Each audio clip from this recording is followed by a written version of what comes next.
ladies and gentlemen, welcome back for another video. It's that timing and to go over all of our college football games we have coming up for week 3 of the college football season, and we're going to give our predictions on every single top 25 matchup. We're going to break them all down, the rosters, the offenses, the defenses, and try to predict the outcome for every single game, who's going to be the winner, the loser, what the final score might be, and we'll also be taking an in-depth look at our best bets, the money lines, the spreads, the over-unders. First things first, though, make sure to hit that like button. Make sure to subscribe to the channel. If you have any comments, drop them below. Do you agree with me? Disagree with me? What are your thoughts on these games? Who do you predict is going to win these matchups? Make sure to leave your thoughts in the comment section. I will respond to every single comment. If you want to sign up for one of our member teams, check out the pinned comment down below.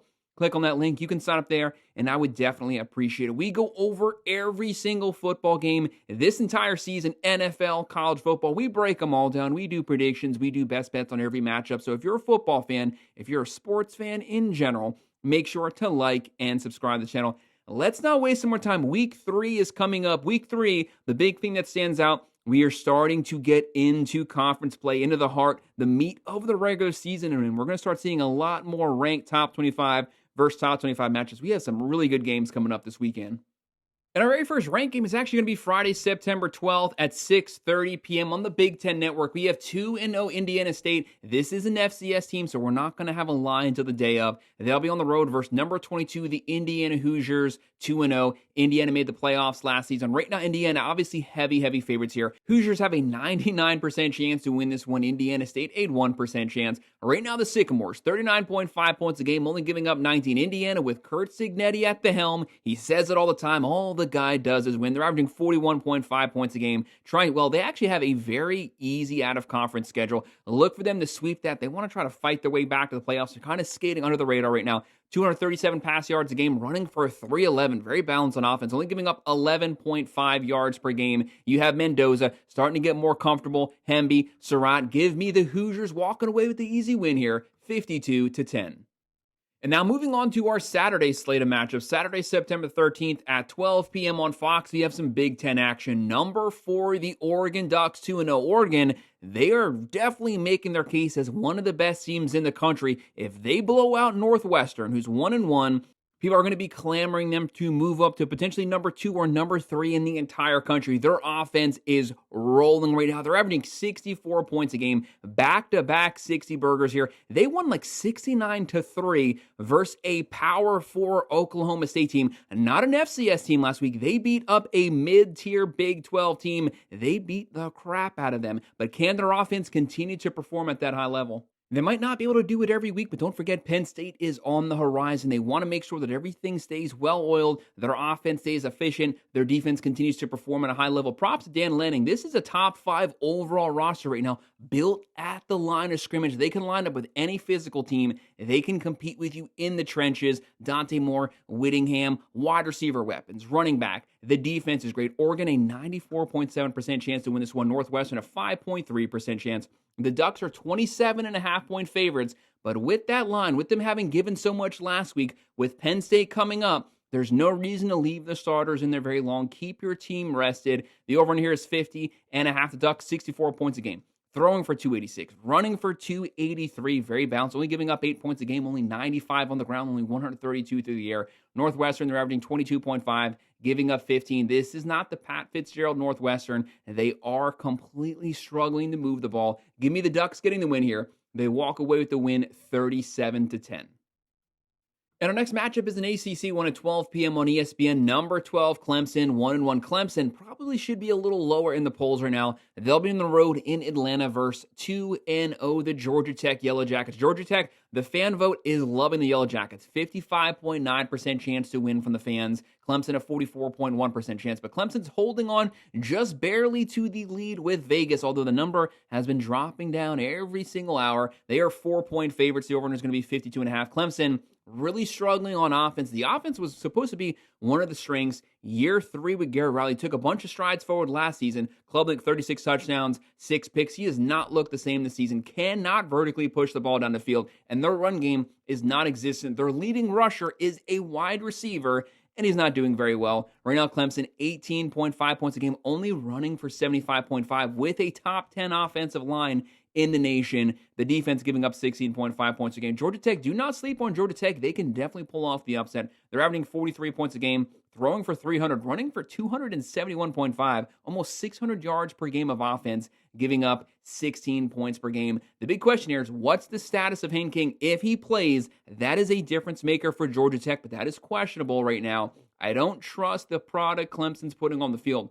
Georgia Tech can test them. This is a game, it's a very iffy game. It's an under-the-radar. Georgia Tech could walk away with the upset. Would not surprise me in any way. Haynes, a lot of weapons for the Yellow Jackets. They'd run the ball. They play time of possession, keep the ball out of the Clemson offense's hands. But with Clemson, their offense can't move the ball anyways. But I'm going to go with Clemson just barely walking away with the win here. They win at 27-23. Keep your eye on this one, though. It's a very close one. And a very odd road game on ESPN 2 at 12 p.m. Number 13, this team is flying up the polls. 2-0 Oklahoma coming off of that extremely physical, tiring win versus top-ranked Michigan Wolverines. With that game, they exerted a lot that game. John Mateer left everything on the field. Will they be able to carry that momentum on the road here versus 2-0 the Temple Owls? Very odd road game. Usually an SEC team doesn't travel to Temple. It's kind of odd. It kind of puts Oklahoma out of their comfort zone. Obviously, they're a far more talented team, but there's really nothing to play for here. You have the SEC conference schedule coming up. You know it's the second most difficult schedule in the country. Probably not going to take this game too serious. It's an easy win here. You might not get their best effort because they want to keep those starters well-rested second half. Get them out of the game. Right now, Oklahoma, 84.5% chance to win. Temple, 15.5%. OU, 24.5 point favorites. Over-under is going to be 51.5. The Sooners are averaging 29.5 a game. How about John Mateer in the Arbuckle system? Came over together from Washington State. He leads the nation in overall offense per game, like 420 yards per game. That is number one. They're throwing for 331. They're running for 120.5, only giving up 8 points a game. That's a true Brent Venables defense. That front seven, extremely aggressive. Temple, 48.5. Simon, their quarterback, chucking the ball up and down the field, 253 pass yards, 260 rush yards, giving up 8.5. But obviously the Sooners, the far more talented team. But like I said, get the starters out second half. Sooners win this one, 36-17. And at 12 p.m. on ABC, we have a Big Ten versus SEC matchup. We got to love that. The two best conferences in the country facing off here. 2-0 Wisconsin Badgers. Luke Fickell would love to get a win here on the road, but it's going to be really tough. He's going to be in Tuscaloosa versus number 19 Alabama, 1-1. Right now, the Crimson Tide, 88.9% chance to win. The Badgers, an 11.1% chance. Bama, 20.5 point favorites. The over is going to be 46.5. Wisconsin, Luke Fickell, they got to get the offense on track here. They're going to have to consistently move the ball. They're going to have to play time of possession football. Run the ball, keep it away from Ty Simpson, keep it away from the Bama offense's hands, and you have to out-physical Alabama at Tuscaloosa. That's a very high bar to set there. It's going to be really tough to do. Bama looked atrocious week 1 versus Florida State. They rebounded the way they should have last week. They scored 70 points last week. Obviously, they made their point clear. Kalen DeBoer, Grubbs, they got to get that offense back on track. They need to get their offensive line to be physical, control the line of scrimmage, run the ball like old Bama used to. That will open up the vertical passing game with some deep play action. Ty Simpson, he looked good last week. They're averaging 45 a game, throwing for 312.5, running for 149.5, only giving up 15.5. But obviously, that Florida State game drew everything into question here. But I have Bama winning this one at home. They walk away with the win, 38-14. And on the Big Ten Network, 1-1 Central Michigan at 12 p.m. versus number 23, the Michigan Wolverines, 1-1. Michigan just barely holding on to a top 25 spot after that loss on the road versus the Oklahoma Sooners. Don't forget Sharon Moore. He starts his suspension here. He's not going to be here this game. But in all honesty, I don't think Michigan's going to need him. Right now, they have a 95.5% chance to win. Central Michigan, 4.5. The Wolverines, 27.5 point favorites at home, 42.5 over under. Central Michigan, they're only averaging 16.5 points a game, giving up 29.5. The big number, though, that stands out to me on the screen, they're giving up 324 passing yards to the air. Their secondary is awful. Michigan, Bryce Underwood, they are going to shine here. Push the ball down the field all day. Your wide receivers are going to be wide open the entire game. Michigan's averaging 23.5, throwing for 196.5, running for 173.5, giving up 20.5. Michigan, we know they're going to be physical at the line of scrimmage. You have Haynes, great running back, almost 300 yards, but I want to see the position players shine here. The wide receivers, this is the game to get the wide receiver core on track. kind of lacking last week. This is the opportunity to give them some good work here versus a Division I team. Give me Michigan getting an easy win, even without Sharon Moore. They win it 42-10. And congrats to Hugh Freeze. Auburn is back in the top 25. SEC Network, 12:45 p.m. 1-1. The South Alabama Jaguars, USA, University of South Alabama versus number 24, the Auburn Tigers, 2-0. Obviously coming off of a very solid win last week, but it was the Baylor win week 1 that really set them apart because Baylor came out and had a great showing versus SMU last week. Right now, the Tigers, 93.4% chance to win this at home. South Alabama, a 6.6.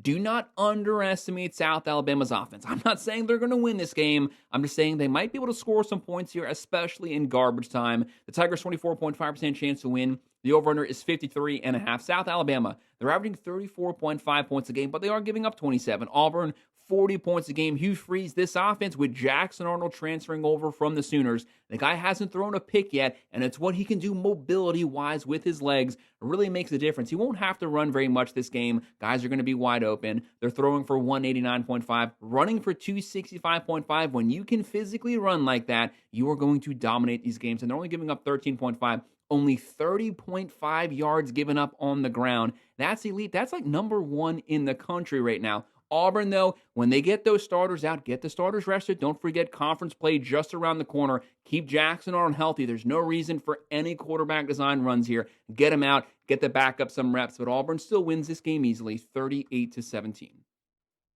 And on Fox at 3:30 p.m., 0-2 Oregon State. You have Malik Murphy here, the guy that was with Texas, transferred over to Duke, then transferred over to the Beavers. He is throwing for a lot of yards, but overall this team is struggling. They're on the road versus one of the top offenses in the country, running the air raid. Number 21, Texas Tech, 2-0. This team, they're probably going to give up some points here, but Texas Tech, they can score with anyone in the country. The Red Raiders coming in here.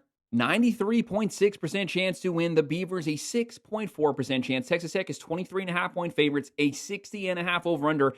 I don't know that Texas Tech has played anyone outside of an FCS team so far. They scored over 60 their last 2 games. The odds are they're not going to continue that momentum, but they're still going to score a lot of points. Oregon State, 21 points a game, giving up 35. There's going to be a lot of opportunities for the Red Raiders to push the ball down the field, but Oregon State is throwing for 318. Texas Tech, pretty shaky secondary overall, but they did bring in the number 1 transfer portal class. They're averaging 64.5 points a game, throwing for 342.5. Morton, he's slinging it. Very talented wide receiver core. And Texas Tech can run the ball this season, running for 262. One of the most balanced offenses in the country, only giving up 10.5, but this is their first Division I opponent. But obviously Texas Tech, they're going to get the win here, but Oregon State might make it close, second, third quarter. Texas Tech wins 38-23.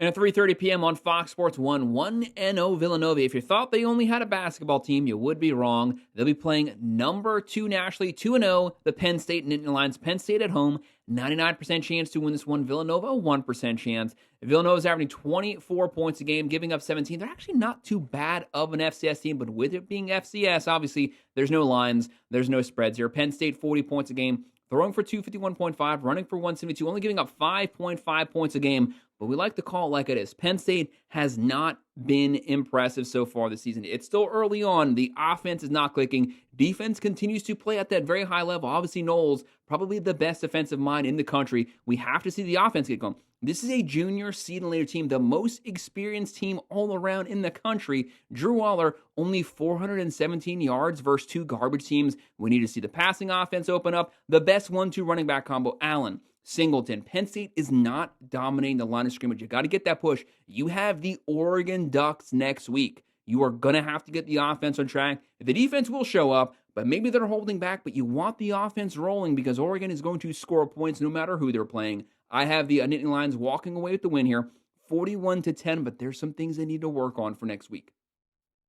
And our next game is the College Game Day game on ABC at 3:30 p.m. Number 6, Georgia Bulldogs, 2-0, actually falling a couple slots. They did not look good last week versus Austin Peay. Not a good lead up to this ranked versus ranked matchup. They're going to be playing number 15, Knoxville, Tennessee. The Tennessee Volunteers also undefeated, 2-0. Tennessee, they've slowly been chipping their way up. Started out with the win versus Syracuse, dominating win last week. It is what Joey Aguilar is doing on this team. They lost Nico from last season. I said when he transferred off, you will not miss Nico. He has been pathetic.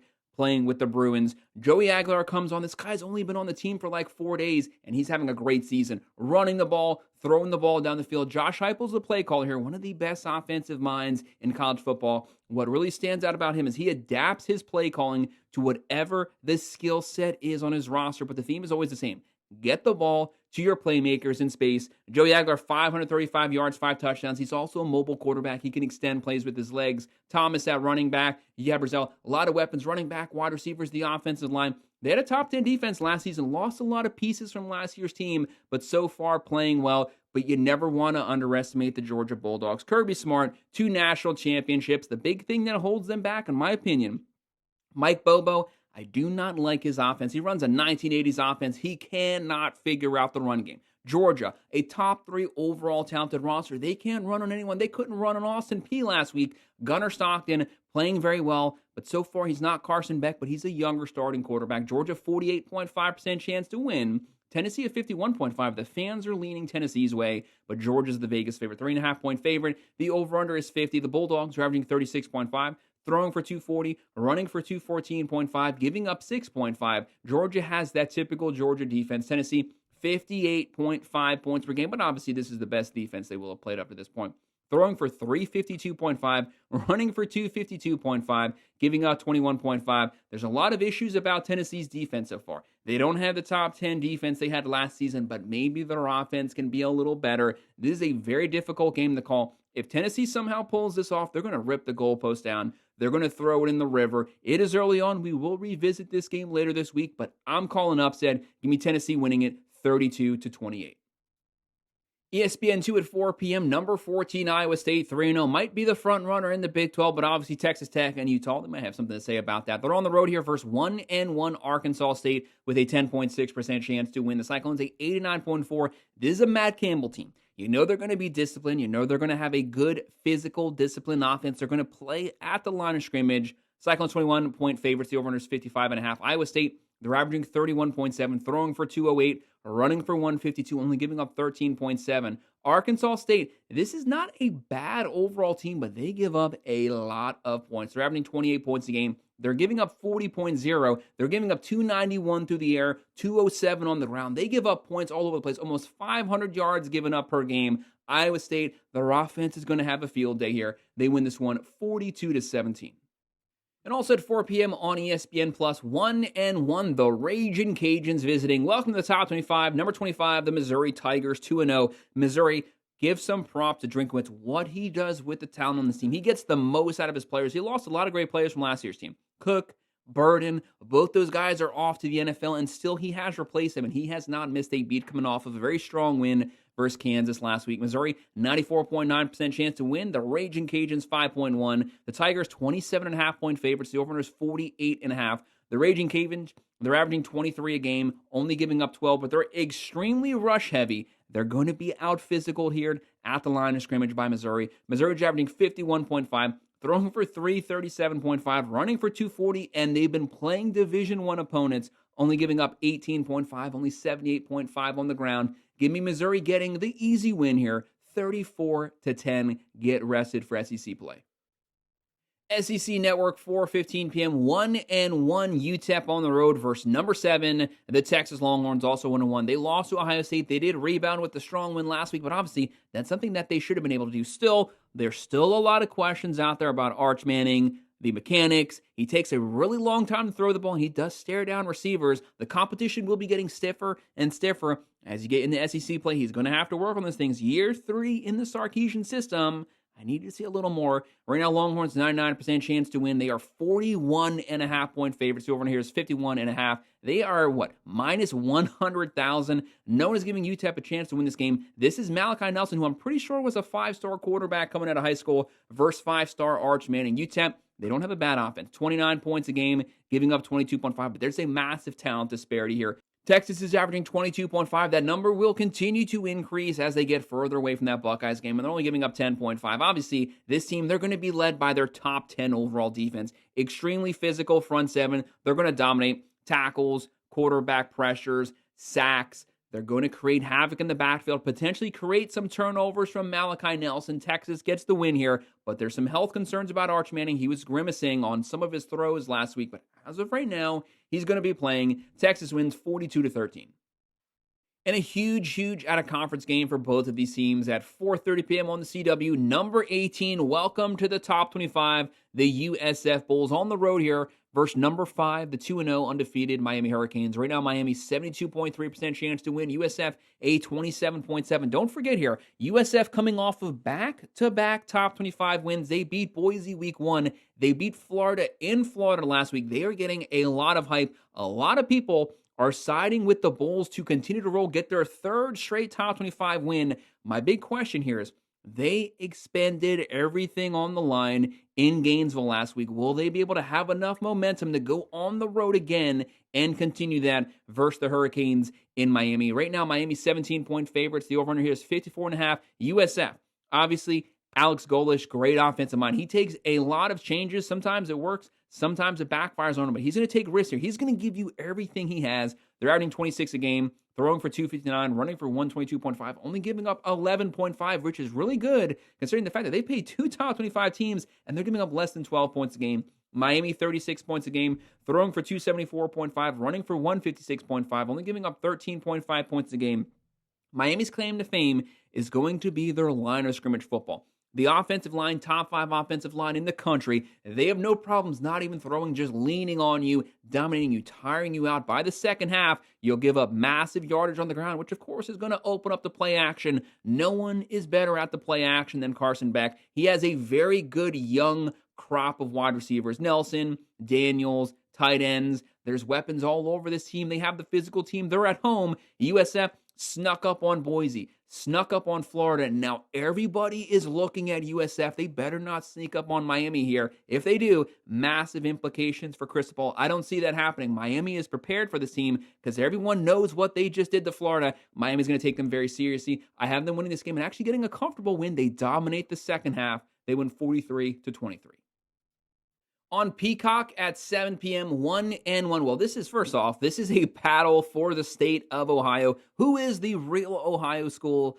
I think we all know who it is. We have 1-1, the Ohio Bobcats versus number 1 in the country, the Ohio State Buckeyes, 2-0. They have a win versus Texas. They have a dominating win last week. The perennial number 1 team, everybody knows it. 95.4% chance to win. The Bobcats a 4.6% chance. The Buckeyes here, 32.5-point favorites, 53.5 over-under. Obviously, the Buckeyes, that offense will continue to get better. They scored over 70 last week. It was an FCS team. That's a given. But you want that offense to continue to grow. A lot of new first-year starters there. They have the best offensive player in the country, Jeremiah Smith. They have the best defensive player in the country, Caleb Downs. They can beat you multiple ways. A loaded coaching staff. Ryan Day, Hartline, Matt Patricia, the number 1 overall defense in the country right now for the 2nd straight season. Bobcats, though, they're not a bad team. They're not going to pull off the upset, but you got to make sure that you still play them tough. They're averaging 24 a game, giving up 22. The Buckeyes, 42 points a game, throwing for 251.5, running for 175.5. I want to see the Buckeyes rushing game get over 200. Young quarterback here saying a quarterback's best friend is a very good run game. They're only giving up 3.5 points per game. That's not even fair. Give me the Buckeyes winning this one 40-13.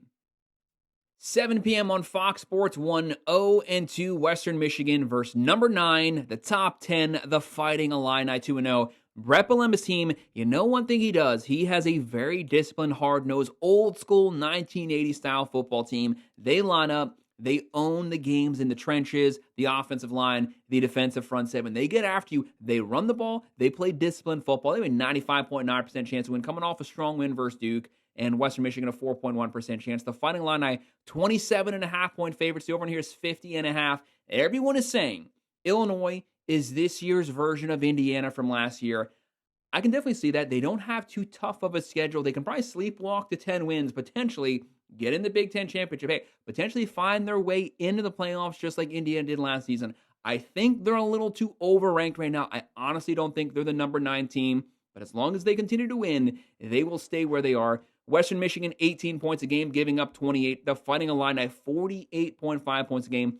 Passing for 263.5, running for 166, only giving up 11 points a game, only 55.5 on the ground. The big thing here is Luke Altmaier, third year as a starter, third year in this system. The guy knows what he's doing. He's smart. He does not turn the ball over. He is efficient. Give me the Fighting Illini winning this one. Again, get ready for Big Ten play. They win it 38-6, dominating win. And another SEC versus SEC matchup, 7 p.m. on ESPN. 2-0 Arkansas Razorbacks versus number 17 Ole Miss, also 2-0. Right now, the Rebels, 73.7% chance to win. The Razorbacks, a 26.3%. But honestly, this game scares the hell out of me. Razorbacks never underestimate Arkansas. For some reason, every single season, they win 6 or 7 games, and like 5 of their losses are like 3 to 5 point difference. They are in every single game. They always have a good offense. They always have a physical team. Sam Pittman, you have Bobby Petrino, great offensive mind. He's coached Heisman winners before, calling plays. They're going to score points no matter who they play. But obviously Ole Miss, Lane Kiffin, one of the best offenses in the entire country. Right now the Rebels, 8.5 point favorites. The over here is 62.5. Arkansas, 54 points a game, throwing for 333.5, running for 257.5. What's that? 600 yards of offense a game, only giving up 10.5. The Rebels coming off of a win of Kentucky. Very close game, but Mark Stoops, Kentucky, they always play Ole Miss very close. It's just the way it works out. They're averaging 46.5, throwing for 317.5, running for 257.5, giving up 15 points a game. Simmons, as a first-year starter, he's had a great season so far. A lot of turnovers, though, but as a first-time starter, showing a lot of promise, showing what this team can be down the road. They have Lacey, Wallace, but you don't want to underestimate the Razorbacks here.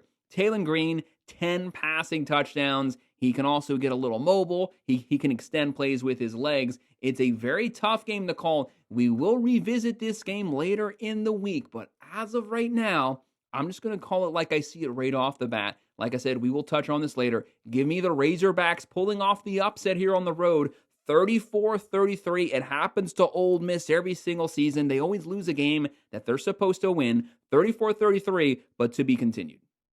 And another extremely good SEC versus SEC matchup. Had Florida won last week, there would have been a lot of buildup here. Could have even been the game day game. 7:30 p.m. on ABC, the 1-1 Florida Gators. They are reeling right now, coming off that loss at home versus USF. The seat is on fire for Billy Napier. If he loses this game, it's going to be rough, but we all know whenever Billy gets down, his team always rallies. They do play for Napier. They will show up this game, even though they got pushed around at the line of scrimmage last week with a very physical team they have. They got beat up. They did not take that game serious. They lost it, but their mindset will be right. That's just the way it works for them. They're going to come to this game ready to play. They'll be playing number 3 LSU, 2-0.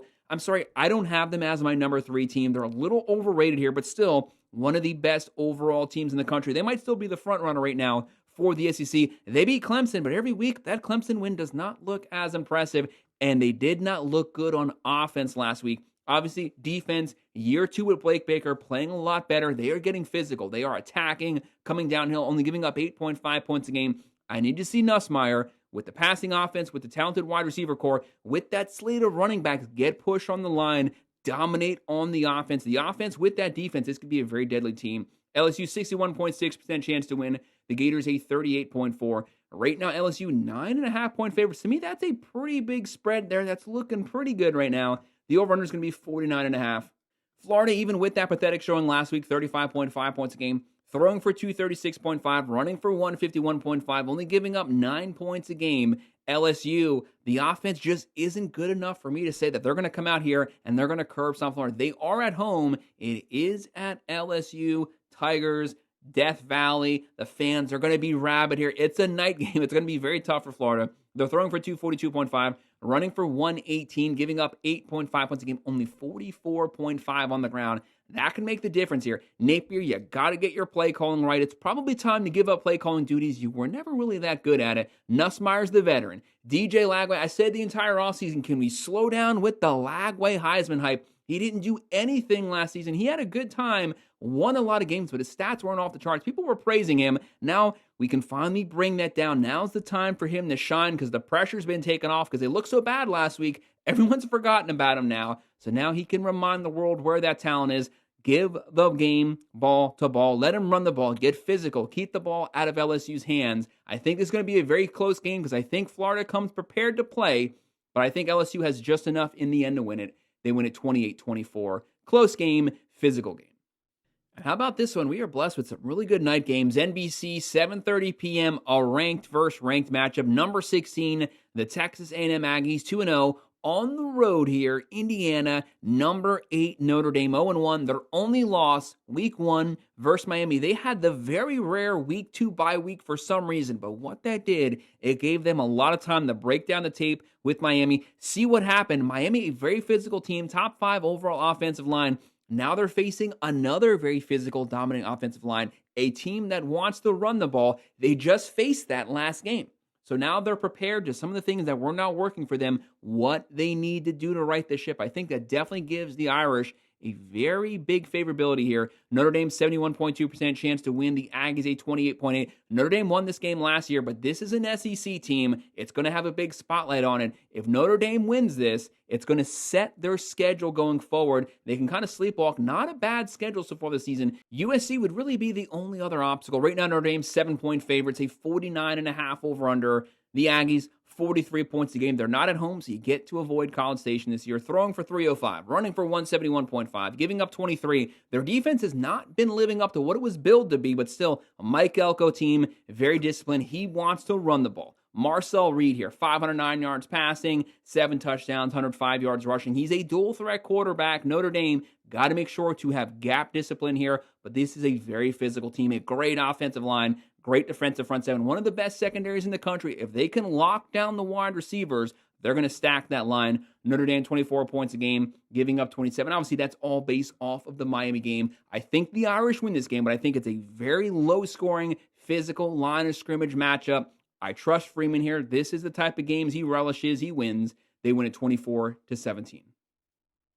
And I don't honestly like this matchup next. SEC Network, 7:45 p.m. Undefeated 2-0 Vanderbilt. They have Pavia. Can they pull off an upset this season? We know they had the Bama upset last year. Will this be their next victim? They're going to be playing number 11, 2-0 South Carolina. South Carolina looked so bad last week. They dropped them down a couple of spots. I like to call it like it is. This team has not been impressive so far. Shane Beamer, though, give this guy a lot of respect. This team came out of nowhere last season. No one was prepared for them. They just missed out on the playoffs, but now they're getting the A game from everyone. They're not sneaking up on anyone this season. Every team has this game circled on their schedule. They're going to give them their best. So that's why the games have been a lot closer. The Gamecocks, 65.1% chance to win. The Commodores, 34.9% chance. South Carolina, 5.5-point favorites. The over-unders, 47.5. Vandy, they have Pavia. This guy's been playing college football for like 18 years. He's been around the block, mobile, dual-threat quarterback, likes to take a lot of chances to give his team a chance to win. 44 points a game, throwing for 254, running for 231.5, giving up 11.5. Great start to the season for Vanderbilt. Gamecocks, talented team, physical team. 31 points a game, giving up 10.5, but it's the offense. Where is the offense this season? I need to see more from Lenoris Sellers. He was a Heisman hopeful this season. I need to see those wide receivers get some separation, and he's missed some wide open guys, but I think their physicality is going to be enough to pull away here. But honestly, this also has potential upset written all over, but I have the Gamecocks pulling away, very close win, 28-24. On CBS, we have our final game at 8 p.m. Number 20, the Utah Utes, 2-0. This team started out the season unranked. Kyle Whittingham, one of the longest tenured coaches in the country. I love Kyle Whittingham. What he does with 3- and 4-star players, he gets the most out of this team. You know what you're getting with him. You are getting a very physical offensive line, physical defensive front. They're always going to have a top 15 defense. They are going to get after it, play well above their talent level because they play collectively as a team. And some are saying that they have the best offensive line in the country right now, but the moves he made on the offensive side made this team a sleeper to win the Big 12, make the playoffs. Utah, for the love of God, they finally have a good, healthy quarterback. Dampier, he's throwing the ball, running the ball. This looks like a really fun team. Utah, 92.8% chance to win here versus 2-0 Wyoming with a 7.2% chance. The Utes, 23.5-point favorites, 48 over-under. The Utes are averaging 53 points a game. That is unheard of for a Utah football team. 225.5 passing yards, 279.5 rushing yards. One of the best rushing teams in the country, only giving up 9.5. Wyoming, not a bad team here. Very good defense, 20.5 points a game, only giving up 3.5. But Utah, with Dampier, as long as they keep that momentum going, keep it rolling in the Big 12 play, and we will have some very good matchups coming up. I have the Utes getting the win here, it not being close at any point. They win to 14. Guys, that's our breakdown, our picks, predictions, and best bets for all of our week 3 college football matchups. Make sure to hit that like button. Make sure to subscribe to the channel. If you have any comments, drop them below. Do you agree? Disagree? What are your thoughts on these games? What are your picks for week 3? Leave it in the comment section. I will respond to every single one of them. If you want to sign up for one of our member teams, check out the pinned comment down below. Click on that link. You can sign up there, and I would definitely appreciate it. And of course, as always, thank you for watching.